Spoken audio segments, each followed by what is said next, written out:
Why just survive when we can thrive? We know it's our birthright, but so many of us are just stuck in survival mode. So are you ready to take a leap with us today, a quantum leap? And it's a mindset leap that we're going to be taking today. And our amazing guest today is an expert in shifting mindset. So I'm absolutely delighted to welcome onto New Earth podcast, Rosanna RozyGlow Hanness. Hello. Welcome. Hello. So Rosie is her soul mission is not just sort of shifting consciousness of individuals, but she's been given the soul mission of really shifting the consciousness of the universe from Star Wars to StarPeace. So I'm going to let her talk a little bit more about that soul mission and introduce herself. Oh, bless you. Thank you so much for this opportunity, Sarah. I really, really appreciate it. And it's lovely to be here on the New Earth podcast, because that's exactly what we're here to co-create. And so, yes, StarPeace has been the mission gifted to me, and I got gifted this mission on the 31st of October 2020. So back then, the year of the fear-demic, let's call it, and of everything that was preambled before that. And obviously everything we've just been through in the last few years has been so intense. I just don't think people really have taken the time yet really to process it. And it's very similar to when we had the First and the Second World Wars happening, sort of almost, there was very little time in between. And at this point, although we weren't at war per se, what was going on was a huge terror and fear detox. And this really does relate to this whole concept of Star Wars and StarPeace. And up until the 31st of October 2020, I wasn't used to having loud booming voices in my head, but I woke up with this booming voice that morning. And I think it must have been just after some kind of announcement from the Prime Minister at the time. It was probably another lockdown, something was going on at the time, and I woke up with this very clear voice that was like, RozyGlow, the light has won in our universe, the war is over, Star Wars is over, it's time for StarPeace, go forth and spread this message. And I was just a bit like, what? I haven't had a cup of coffee yet, what are you talking about, who are you? And I proceeded to ignore this voice, or challenge it, certainly for a while, later to find that this was really the voice that was coming through for what I call the StarPeace Collective, which I've since found out best described as the Intergalactic Super Federation. So if you can imagine that in our universe, a whole load of galaxies decided actually that they'd rather get beyond the battle between good and evil and actually experience what it's like to be in harmony, to live in harmony, in a different way to how we're used to. So this is an upgrade of our universe, right? And that, I think, is the significant shift, because people will often say, well, it's the way it's always been. And, the example I've been giving for ages is, we've had the yin and the yang for so long. We know that, the two work in balance, in harmony, that they kind of are opposites that support each other. But what I'm asking everyone to focus on as the concept of StarPeace is what encompasses all that is. So it's the circle that holds the yin and the yang together. Does that make sense? Yeah, absolutely. Yeah. So it's kind of stepping out of that duality into the unity, more into the unity consciousness that holds everything, would you say? Absolutely. I mean, this is like bringing quantum physics, epigenetics, all the woo-woo and all the science that has been proven to this point together, and saying, okay, well, if we were to actually evolve beyond what we know, the struggle, right, and we were to thrive, what would that look like? Because we've had conversations behind the scenes about, peace, and whether people subconsciously fear peace is boring, for example, right? And, I was just thinking, well, I know from my professional background, having spent years in the world of pregnancy, fertility, birth, the immediate postpartum period, the first 7 years of life, that, we're kind of wired to survive. Humanity has been wired to survive for such a long time that, of course, we know that that's the way it's been for so long, that's what we expect it to be. We are creatures of habits and patterns, and, everything is a learnt behavior that then either gets, propelled or negated. And so we're kind of living in a mass subconscious program, and we're also living our individual subconscious programs down to our individual experiences. But, until recently, correct me if I'm wrong, but I know from the sort of quantum physics perspective, when we started to consider the observer in the experiment and the fact that, you know, you can look for waves, you can look for particles, but you can't see them both at the same time. This was one of the premises of quantum physics, and this kind of shift in understanding how the observer impacts the experiment. So, you know, as we observe, as we perceive, our experience changes, right? And what we well, we expect. become the participants, don't we? You know, that's the shift. You know, we do have an impact rather than, you know, we're literally just experiencing what life throws at us, which is, you know, what we've been wired for previously, you know, that kind of, and our nervous systems have been wired for that as well. You know, that survival, you know, the primal brain, the reptilian brain is literally just on the lookout for, you know, what's going to happen next. Where's the next danger? Danger, stranger danger. Yeah, exactly. So it's interesting. It's a really interesting one. Is you know, because this podcast today is about how can we make that mindset shift into thriving. How do you see that when we're wired for surviving? Well, I feel like one of the most important things is for us to remember, like, I live by a few principles. One is, as we change our view of the world around us changes. That blew my mind. So then that took me to, well, if I change my view of myself, does my inner world change too? And certainly epigenetics would say that, right? Then this whole concept of perception is reality. I'm like, well, we're all living different experiences.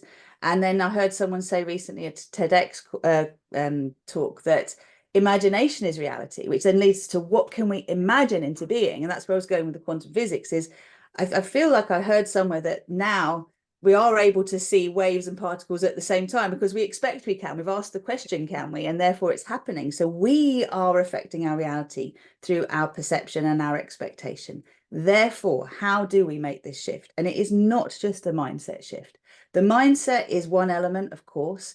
One part of that we're in control of for a maximum of 6 minutes of every hour. If we look at, you know, the sort of 5 to 10% of the conscious mind's power to influence, the rest of the time we're running on subconscious programs. So, you know, I know you are aware of the interview that I was blessed to have with Dr. Bruce Lipton, and hearing him talk about this in different ways I hadn't heard before, blew my head open, right? It was just like, oh, more. And really what this came to for me was anytime I'm thinking, I'm operating from my conditioning. So my brain will only be able to create from the past. Whereas if I involve the element of imagination, what else is possible? How else could this go? What if? Wouldn't it be nice? And start to engage that playful nature, then I can create something new from old. It's like upcycling, right? So that's where I feel like we are. And, you know, so we have a job. We have a subconscious reprogram. We have a conscious mind alignment with what we desire rather than what we fear. We have in our physical bodies a repatterning of our cellular memory and our nervous system. And that just doesn't happen overnight. I mean, I know there are lots and lots of wonderful teachers out there talking about how you can change a belief in an instant, and absolutely you can. But when the hologram of reality all around us, which whether it's a self-made one or one that is projected to us, is really still propelling an old mindset, old agenda, fear-based struggle paradigm reality, yeah, then it's going to take us a bit of time to really be able to set the new patterns in place. And we're learning more and more. When we were growing up, it was fight, flight, freeze. Then we start to hear about this fawn element is part of its response, right? Now we're learning procrastination is an element of the freeze response. You know, there's all this amazing wisdom and knowledge coming out, but learning things and thinking things is not where it's at. It's how do we use it to then change our experience, right? Yeah. And so, ultimately reprogram the subconscious and the cellular memory, you know, which you've spoken to there as well. And it's an interesting one because I always question affirmations. You know, are affirmations literally, you know, particularly if you're just saying them and not feeling them, are they literally, you know, just words if the subconscious programming is saying something entirely different? You know, and then how can we sort of shift so that we can actually reprogram that subconscious, you know, not just say things on the surface, because it's no good saying I've got lots of money if your subconscious is freaking out under the surface. Exactly. If it's too scary for your subconscious to have lots of money, every time you say it, you're going to be triggering a fear response. But this is part of it. And I think the more we learn how to actually meet our resistance. And I don't know if you remember the cacao shaman, otherwise known as Keith Wilson. He recently departed his physical body, but he introduced me to ceremonial cacao, which was a life changer for me, because, you know, initially I was a yoga teacher specializing in fertility and pregnancy and all the birth stuff. And then, you know, I had a business called Enjoy Yoga, and I was kind of like, I'm not really feeling the joy anymore. What's going on here? You know, it's that level of, as a creator or creatress, because we are co-creating all the time, where are we creating from? Is it our programming? Is it our higher self? Like, how, you know, how do we know? Well, all the questions I've ever asked have led me to create modalities, to create systems, to create structures that have allowed me then to be able to find my way in uncharted territory and unfamiliar territory, and not go back to what I knew. So, you know, the yoga then led to the coaching, but that was through a cacao ceremony where I met the cacao diva and kind of went, I'm not in joy. What's going on here? And she was like, well, you're trying to take people's pain away, and that's not your job. And I was like, well, what is my job? It's to help people move through pain so they don't fear it. So, you know, we actually really establish what this conversation is about, which is how do we go from surviving to thriving? We have to firstly understand why we're in survival mode all the time. And we're in survival mode because we're trying to prevent ourselves experiencing discomfort and pain and suffering. And yet, by the very virtue of the fact that that's what we're trying to do, we keep recreating it. Right. You get what I mean? It's like the paradox is, well, what else is there? And, you know, I know for me, my sort of biggest area of expertise is in how we are wired to survive. So, you know, preconception, conception, first 3 months of the pregnancy, the time when, you know, most people are totally unaware that those are the foundations. Those foundations.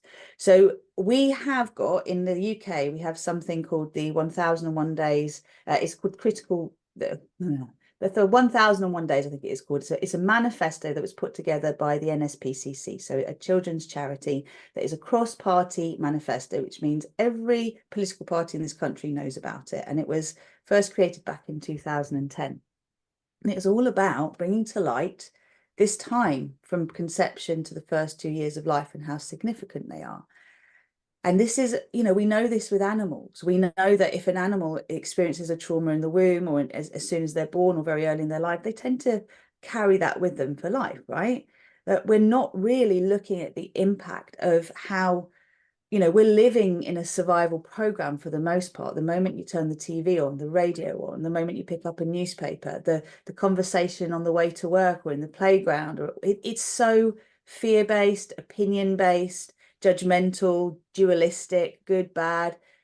This is all low-lying stress that we don't even realize we're participating. We're not, it's like that sense of we're not actively engaging, but we are participating by opening ourselves to it. And often choosing that for entertainment, you know, and I know a lot of the work that you're doing is how can we rewrite the story of entertainment, you know, but because we're wired to that kind of thrill and fear-based narrative, you know, that's what people want to buy. So but it's not doing us any good. So how can we shift? How do we do it? Yeah, well, this is the thing. I mean, one of the most lovely things that came out of the conversation, all the years of research I've been doing, when I did speak to Bruce, I was like, oh, we have a scientific formula for peace. Great. And what is that? Just for out of interest.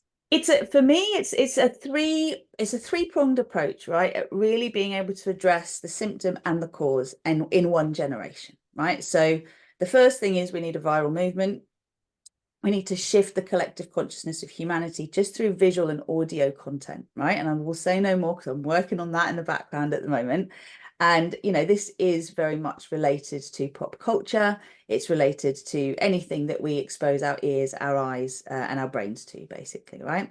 The second element is it's absolutely essential we use the last 60 years of pre and neonatal research and actually apply it in our maternity services and in our education and in the fertility services that are currently on option. I'm not going to sit here and diss anyone or anything, but I'm going to say, this is what we've come up with so far. What could be better than this? You know, what would actually truly nurture and nourish the whole person, not just this statistic or this element or the physical, or, you know, we're not biomechanical automatons. We can be created that way. And if we're not careful, it's the way we're going. We can also be very heart-centered, compassionate, you know, capable of critical thinking, autonomous, sovereign beings, which is where I am, right? And Absolutely. you are too. So that was the second element, is actually being able to have a huge overhaul of the maternity services based on the scientific research. This is not anything other than we've got it, we're just not applying it. And the third element is edutainment. So again, got to thank Bruce for like coining that term, because I hadn't used it before. But really, it's how we can, I mean, I want to be careful how I say this, because on some level, you know, there's a book called Propaganda. It's been around for a long time. It is used against us for the most part to get us to comply through fear-based tactics and, you know, scarcity thinking, to act in compliance with, you know, whatever is being asked of us by governments and institutions. Now, what if we use this pro humanity, the planet, you know, our evolution towards thriving rather than surviving? Well, we would re-educate the public through clever storytelling. And so, you know, what I see most conscious beings do, and so if you are someone who is creating content that is, you know, audio or visual, you know, often it will be going towards the conscious mind. So it'd be more to do with documentaries and movies highlighting the problem, but they're not actually engaging the imagination. They're just working with the conscious mind, and it's not going to change anything. It's like, that's really interesting. Yeah. So you're using the entertainment and the to really activate the imagination, but with a new storyline to basically rewire. Yeah, I feel it's important. Like, if we could totally take this out of context, it's important we don't, right? Because it's not about Pollyanna, everything's wonderful all the time. It's actually about meeting people in the pains that they're used to and taking them to solution. So rather than, you know, so much action thriller stuff is around, you know, different types of dystopias that, you know, our actors are trying to prevent happening, and they save the day. But it's like, hold on a minute. We're addicted to adrenaline and to stress hormones from our time in the womb. So subconsciously, we're seeking out that hit. We're seeking out that kick, that thrill, whether it's gaming, whether it's a TV series, you know, drama, a horror. Like I can't possibly understand personally how people can create horror movies and really nasty stuff without me thinking, what's going on with you in here? Like I just, you know, I really am concerned about that. But it's out there. People, you know, you put a slap an 18 on it, and then it's apparently it's okay to watch. I personally disagree. I think we really need to question, you know, how much we need to be energizing horrific stuff in the world when it's already very real. But what I see us being able to do is, again, use the documentaries and, you know, as the sort of awareness bringing to the world and activating the awareness that where it wasn't, but use movies and sort of storytelling to help see how we could get from where we are to where we want to be. So an example that ties two of these elements together would be, let's stop showing women birthing on their backs, screaming and shouting in hospital, right? Why are they doing that? None of the research says that's the best place to be for a woman, you know, on her back, pushing, screaming, like she's doing a poo. Who poos that way? No one poos that way. So yeah, that's an element. And also you can really show healthy relationship modeling. You know, we see a lot of dysfunctional relationship modeling online and on TV. What if we actually saw people overcome challenges in a way that was holistic, was bringing the best of everything together? So that's my point with it. We can use humor. We can use adrenaline. You know, it's not that we don't want stress and stress hormones to be part of our lives. We have to be resilient. The world is full of the unexpected. We know in pregnancy that a bit of stress is a good thing. It's just, and it is. I mean, it is. You learn that through nature as well. You know, if you try and protect the plants, they don't grow strong roots. You know, they're not strong plants. So it's like you say, it's a balance, isn't it? You know, it's how I see it is we're meant to be doing this. But a lot of us, we're kind of like flatlining. We're just stuck in that stress, you know, and we're not dipping in and out of it, which is what we're meant to be doing, you know, in a healthy scenario. Yeah, I mean, if we kind of, again, here's a little perception shift. Most of us are really scared of falling off the horse, okay? Whatever that means in our lives, yeah? Of whatever we're struggling to keep going. We're scared it's all going to fall apart. But what if you knew how to get back on the horse? What if you knew how to quickly recover from any stressful scenario? Would that then not make you feel more comfortable in your day-to-day? even though you can't control every external variant, you just know that you can handle things. You've been built with that inbuilt resilience and confidence and solution-focused mindset, right? That will allow you to go, well, I can sort this out. So if you know how to get back on as quickly as possible and how not to injure yourself when you fall, right? Then it changes our perception of what is good and what is bad. And that's the kind of thing that blows my mind. I'm like, let's stop blaming. We're in a culture that's all about cancel and blame and wrong and right. And it's like, this is the best we've come out with. And we've not been very well. We're all quite traumatized. We're fifth generation trauma that's unprocessed. But we have the skill sets in this lifetime now to overcome the present trauma, right? There's therapists, there's healers, there's all sorts of wonderful things, whether they're mainstream or alternative. Let's just bring it all together. Let's just bring it all together. And then we also know how to prevent it in the future. So why aren't we just getting on with it? That's my question. Yeah, it's a really interesting one. And, you know, we can clear things on the level of the ancestral as well, you know, going backwards. And when we start working on that level, there's the potential for it to go backwards through the line, but also forward, you know, even because I know totally what you're saying, like if we can prevent the trauma at birth, then that's just setting up the whole wiring in a different way. But if your child has had a traumatic birth, it's not too late, because we can approach it through the ancestral lines and actually, you know, clear it forward down the lines. Absolutely. When we let go of this idea of being purely linear, forward, backward beings. Yeah. I mean, I know in Bruce's book, which is right here, you know, I'm a big fan. He's never far away. You know, he talks about how obviously we're set, you know, up to the age of 7, different brain waves, therefore we're set for life. But actually what I've seen through my work in, you know, my coaching work with people is it's multidimensional. So it's physical, it's emotional, it's mental body, and it's spiritual. So we're looking at shifting the lens we see the world through on all these levels, and really bringing in an awareness of what does it mean to live from your highest self-consciousness. So to put your soul in control of your life, because we're always co-creating. We're either, you know, and this is being really simplistic, but we're either co-creating from our programming, which is fear-based, or we are, for the most part, because actually we inherit great programs. Anything that's working well in your life, thank you, ancestors, right? Thank you for those. It's the other ones that we're looking to overcome. So ancestral influences, bloodline memories, soul memories, you know, they're slightly different, but they're also the same, because the souls will be attracted to bloodlines that have similar trauma stories to ones we've overcome. As starseeds, we've come to help evolve humanity. So, you know, this is part of our journey, is to test our mastery. That's how I see it on a soul level. That's how I feel. Yeah, and I mean, it's interesting as well, because you know, you spoke about the trauma earlier, creating a freeze response. And that can work through the ancestral lines, you know, through past lives. And so we don't then get the gifts, you know, we just got this kind of frozen field. So if we can start unfreezing that, then we can get, you know, there's so much wisdom from our ancestors that we can actually bring through. So in a way, you know, it can happen much more quickly if we can do that huge clearing piece.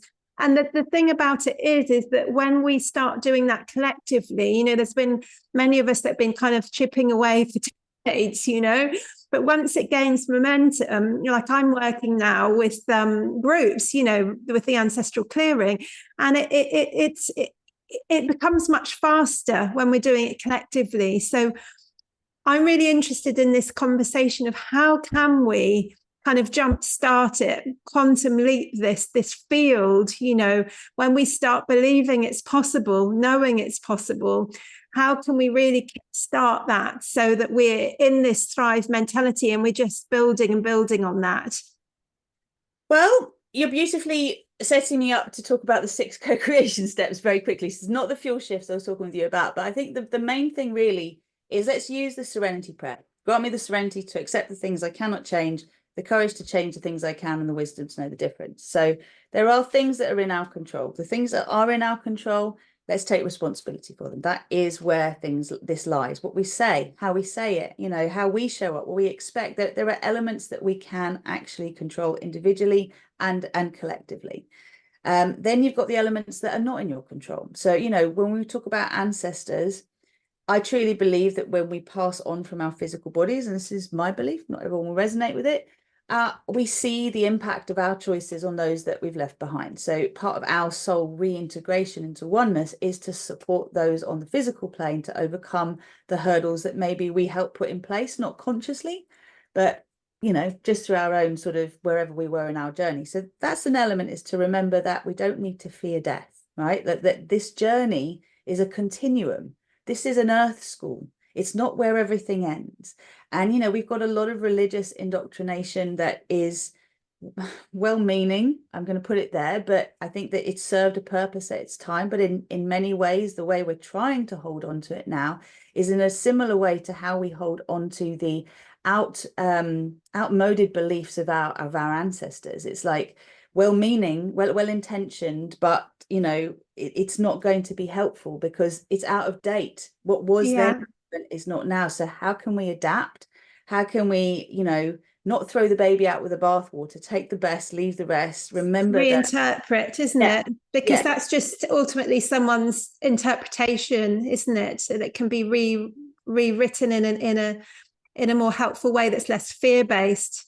Yeah, I mean, we're coming out of 9,000 years of patriarchy. And, I spoke with a fellow sort of light worker starseed about it being 90,000 years really of patriarchal paradigm rule. Before that, we had matriarchy. And there's a lot of this idea around that was the golden age. That was when everything was great. But actually, I don't think we've had it yet. We've had the seeds, and you talked about this just now, of, we've been in a trauma loop, like personally, individually, and collectively for a very long time. How much this is extraterrestrial influence, how much it's just our own stuff, it's everything. Let's just let it all be, right? Let's just let it be, right? What we want to focus on, though, is the solution. So if we remember, all of us here today are the product of whoever might have been here once upon a time. So we can go before the trauma loop to remember the time when we were in harmony, when we were in balance, and we can bring that into our future. We can bring it into our now. So we can reverse engineer. We can go use our imagination to go into a concept of a utopia. And I don't mean something that seems impossible. That's why StarPeace Utopia is EUTO. It's not UTO. I can't even spell properly. And that's because if you look at the definition in the dictionary, utopia with a U is some kind of idyllic, impossible standard, whereas an EUTO, or utopia, you know how to spell it, is actually something we can conceive of as a possibility. So look at our education system, for example. There's been this introduction of forest schooling, introduction more of, I'm seeing things on socials talking about whether we should be learning how to manage money at school, whether, we should be taught about healthy relationships, whether we should be growing our own food. I'm like, well, duh. Yeah. How long has it taken us to work this out? Are those 3 R's or whatever so important? So we are getting there. We just want to speed it up, and to do it in the fastest way possible, as I said, for me, is this scientific formula for peace. So part of having a global movement, if you like, and a sort of viral movement, is also to introduce, as you said beautifully, group work. Mass meditations are known to scientifically lower crime rates. They're, the way we measure peace presently on this planet is negative peace. So it's the absence or the reduction of crime, the reduction. Right. Yes. But we want to flip that around and go, well, what does thriving peace look like? Like, what is it? I mean, if I was to pose the question to you, what would your first answer to me be? What comes to mind? For me, it's a shift from head to heart. That's the shift. It's the being in the love, being in the joy.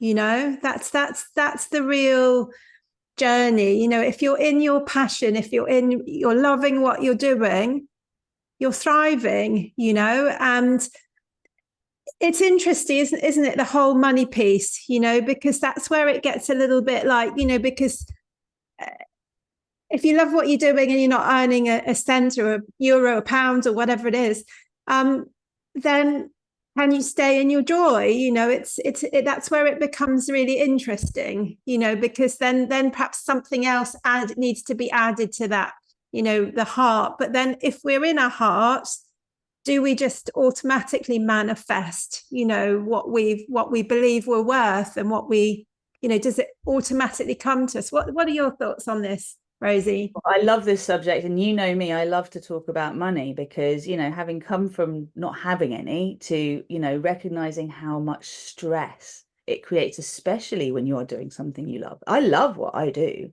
It would make it so much easier if I knew I never had to kind of be concerned about what income I was receiving, right? So if I have and this is the flip for us, is whatever we can imagine into being, we can co-create. But the new world is based on cooperation, collaboration, community. It's not about us working it all out on our own, right? Yeah, absolutely.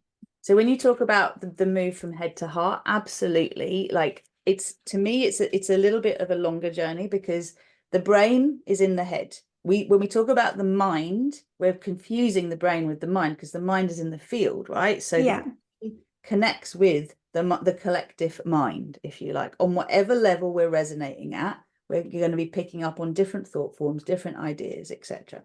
So in order to really access the heart, where the soul can truly be embodied, we have to create safety in the body first. And there's the trauma memories that are either our personal experiences or ones that we have inherited that are requiring some transmutation. So you have your methodologies, I have mine. There are loads of wonderful people in this world, mentors, coaches, healers, therapists, that are doing amazing work to support those that feel attracted to their work. Because there's a lot of options. Who are you attracted to? Who do you resonate with? They've got a piece for you. That's really important. And I see all the time, blessed, I say this with love, can we just get rid of this? And we did it on a shoestring budget story. Because for me, I'm like, that's not something for us to be proud of. And I'm sorry, I know that's going to trigger some people. So I know for me as a yoga teacher, it was literally a sin to want to earn or receive more and live comfortably than just literally subsistence, right? Everything was like in service, and I am fully committed to service from the moment I get up till I go to bed. But part of my service is to my family, part of my service is to myself, part of my service is to actually do some voluntary work, to be present in the now and not be rushing all the time to fill every moment to pay the bills, right? So what's really important is to recognize that in the days of old, when we had healers and therapists and sages that were all kind of looked after by the tribe, we didn't need money then, right? But these days we do. We've got to market ourselves, we've got to get ourselves out there. And anyone who's self-employed knows that for every hour that you're doing something you really, really enjoy, there's a lot of back work that needs to be done that is maybe not the stuff you enjoy so much. So how do I see this playing out? Well, a thriving reality is one where actually we don't need to work for money to receive income. And actually there are plenty of models out there, and I know people who've looked at natural law and all the sort of I don't want to say some trigger words, I'm just going to be careful about it, but there's certainly the possibility that from birth we could be receiving a legacy that could then be grown, and we could be taught how to grow it, and that can literally work in the background. So, if we have bigger dreams and we want to learn how to make more of what we have, if our dreams are not so much requiring so much resource, then it's not so relevant, is it? But for all of us, can you imagine what it would be like to wake up and not be worried about whether you can afford your rent or your mortgage, or, is this going to collapse and therefore lead to that? Do I have enough to pay to buy the kind of food that I feel is good for my family? If someone's sick, can I afford the kind of support that I want rather than just what's the cheapest?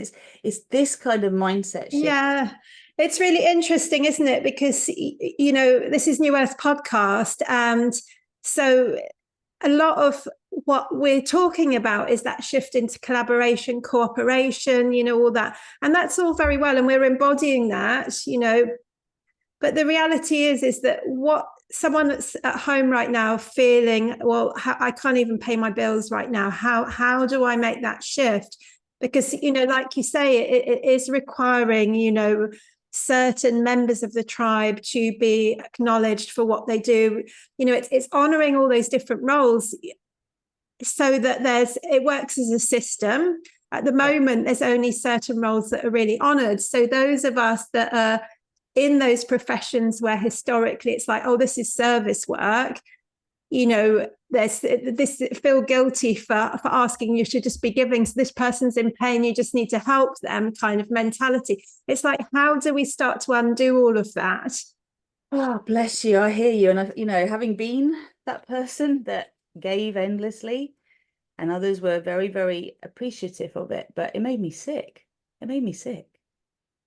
It's not, we can't carry on like that. So I think that's the first thing, is to not keep justifying it. You know, if we are making a move, let's again not make anyone wrong, because we don't need to blame. We need, part of growing from Star Wars to StarPeace is to just say, what else can we create from this, you know?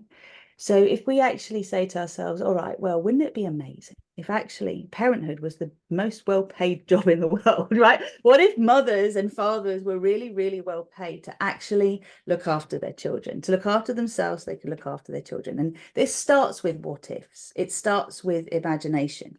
Now, for the person at home who's going, I'm loving what you're saying, but yeah, I don't know where the rent's coming from this month. Then the first thing we want to do is start to question our relationship with money, question our relationship with resource, you know, and actually, how can we say on the one hand, we hate money and the world shouldn't need money?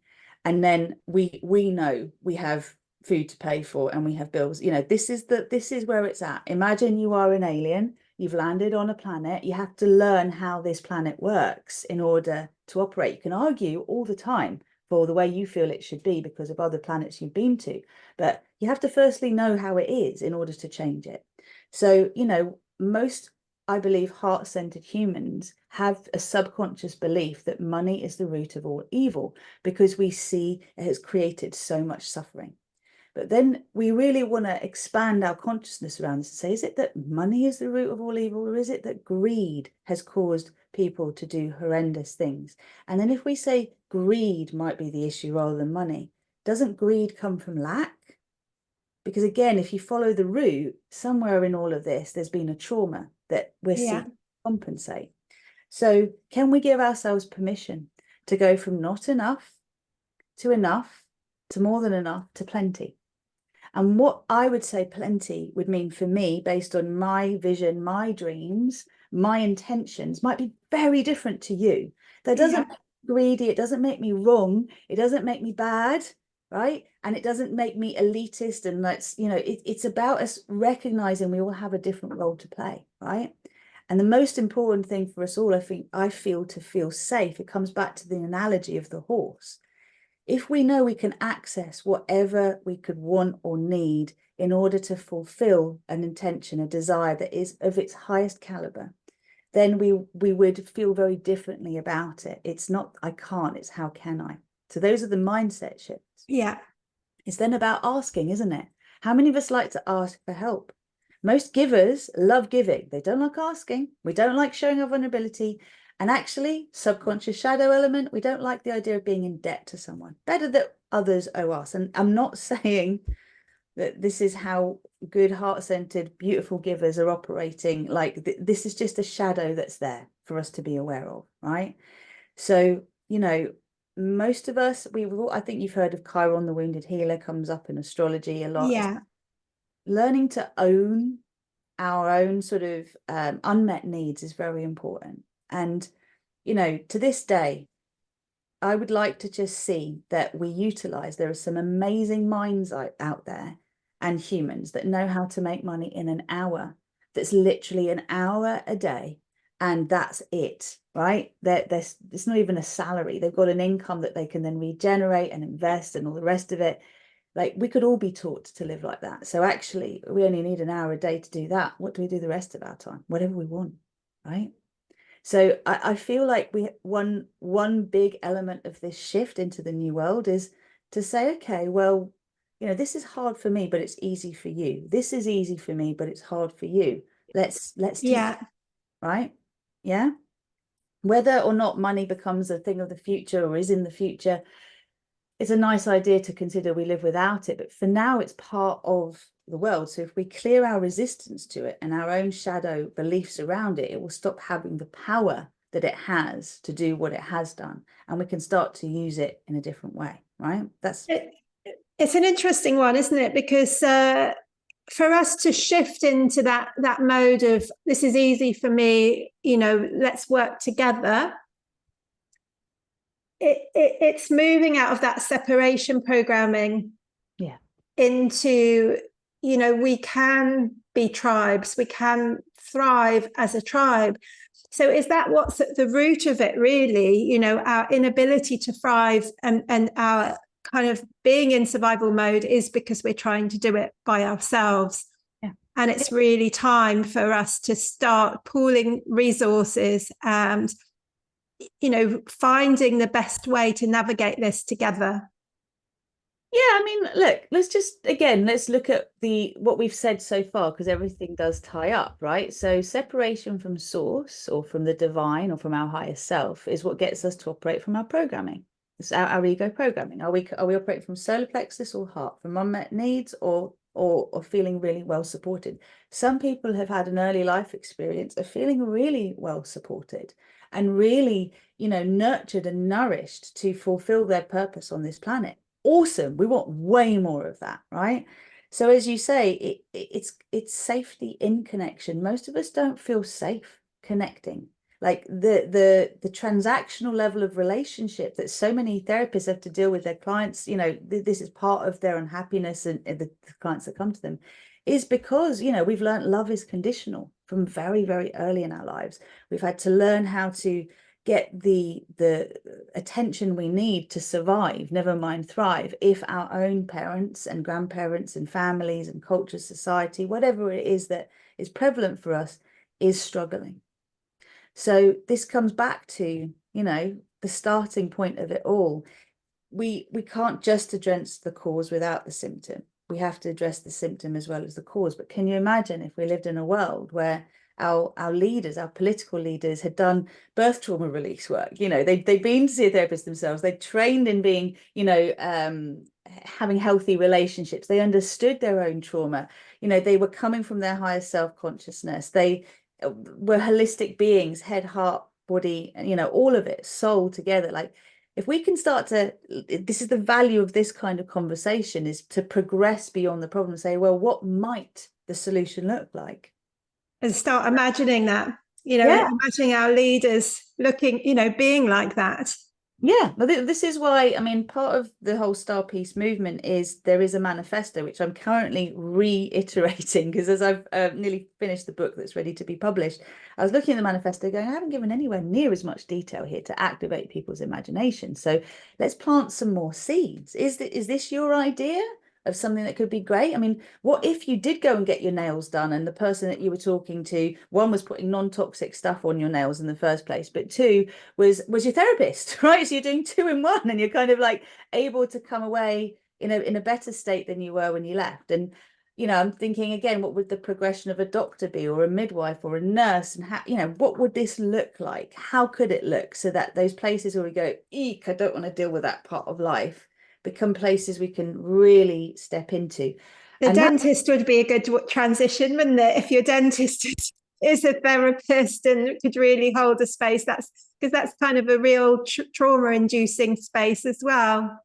Well, yeah, you wouldn't be able to do talking therapy, would you, with your dentist? You'd probably be a healer. If they had that holding and that energy field of meeting you, it would make a very different experience. I once had a story about someone that was frightened of having a tattoo, but really wanted this tattoo, and had heard about this tattoo artist that just did it with so much love. And this tattoo healed so well, but he'd finished and it was the end of the day. And she said, oh, you couldn't just put one little more extra star here. And he was a bit like, because this was his artwork. In his view, it was complete, and he was like, are you sure? It looks really perfect to me. And she insisted on this last star, and he did it a little bit grumpy, and it was painful. It was a whole, so I think the energy behind these kind of experiences makes such an impact as well. Yeah, absolutely. And it is, we're living in very exciting times. So we can take that in 2 ways. We can say they're terrifying because, excitement and fear are kind of same physiological response, right? It's how we perceive it. So if we know that perception is a huge part of everything, then wherever we are struggling in our own lives personally, the first question is, how can I look at this differently? How can I see myself differently? And how can I see this situation differently? So instead of seeing a wall, I can see that there is a pathway, behind that wall. And again, if I'm challenged by something, let me pay attention to how I'm talking about it, what I'm expecting to happen. Like, what are my programs here? What do I use my energy for? What do I focus on? What do I see when I'm out and about? Like, what am I tuned into presently? Because those are things we can change. Those are in our control. And those things can make such a huge impact. I did about a decade's worth of healing before I realized that I was doing the healing from a place of feeling that I was broken and that I needed fixing. And it was when I had the realization that I was enough, and I wanted to step into like superpowers and more of myself, that was such a shift, of I think those things, those small things can literally save years of healing. Yeah, absolutely. It's where are you starting from? And exactly. I know you had Steve Noble go into the 3D, 4D, 5D thing in a lot of detail, and I loved his expression of it. What I would like to add to that is, the heart realm is the realm of 5D and beyond, right? It's the realm of allowing yourself to use your imagination to make believe the solution has already been created. What does that feel like? How did I go from toxic relationship programming to being married to the most wonderful man I could possibly have imagined existed on this planet? Well, it didn't happen by luck. It happened because I challenged every one of my beliefs around the masculine and programming and relationships, right? So that was really led by the determination that I wanted to experience being in love permanently, like to keep coming back to being in love no matter what. So however many times I fell off the horse, how quickly I got back on, right? So, when we actually use this again for any area of our lives and we kind of go, well, I would like to see what this area of my life would look like if it was flowing, when I'm a big dreamer. So sometimes when I'm sort of like today I expressed to you, I'm a little bit low in energy. I feel like I'm fighting a fever, but I'm okay. I'm tuned in, I'm present, I'm not really ill, but I feel more vulnerable. I feel more fragile. So then I look at my dreams that normally excite me and I go, oh my gosh, how am I going to do that? Just when I finish this, there's then going to be that, and then there's going to be that. And instead of them being exciting, they seem overwhelming, too much. I don't want to do them. I want to do Vede. And again, sure, if I'm looking at it on my own, it's too much. But if I look at what do I like to do, who could I reach out to that then may also reach out to someone else? Like, how can this become a team effort that's fun, that incorporates everyone's talents? Because it's not down to me to save the world. None of us need to do that. Like you said, starting from the we're broken place is not a healthy place. If we say, this is the experience that exists so far, what could we do that's better than this? Because the world will be fine, humanity won't. That's the issue, right? The planet has managed to go through all the different things that humanity's thrown at this point. We are the ones that need to change our ways, right? It's not the planet. So when we accept that and we go, how can I create something better than what I've created today? What does better mean? What does it mean? More enjoyable, more graceful, more easy? And that's where we use the mind in a different way, because what I see with a lot of folk that are awakening today is the thirst for knowledge is huge. The search for meaning is huge. And if we're not careful, we've left the 3D world of being fear-driven all the time to then trying to understand everything all the time. And you can't. Yeah. We're having a finite experience as infinite beings. We will get information on a need-to-know basis. What do you want to experience? Go there. What's in the way is going to show itself. Deal with that. That's the easiest way to get out of I'm broken, I need fixing, to I'm not broken, I want to have a new experience here other than this. How can I help co-create it in the world? Beautiful. I'd love to hear people's comments at home as well on your ideas of how we can shift into thrive and out to survive, collectively and individually, because it is a work in progress, really. It's kind of we're creating this and dreaming this into being. Yes. And that's, I always say, the new earth arrives through us, and it is through our imagination, through our embodying, these new ways of being. So thank you so much, RozyGlow. You've given us such amazing insight in how to navigate all of this. Have you got any last thoughts before we finish up today? Yeah, I mean, I would love to encourage everybody to just get more involved in being part of the solution and less energizing of the problem, right? So we all have this tendency to focus on what we don't want. So if we can shift the focus, that's why I created the StarPeace movement. I'd encourage everybody who watches this to check out starpeaceconsciousness.com, which is, you know, where I kind of have provided the manifesto. I've also put loads of helpful hints on how you can use your energy to be part of the solution through your social media channels, through how you speak, what you energize in this world, how you put your energy towards what you want to energize, what you want to focus on growing rather than not.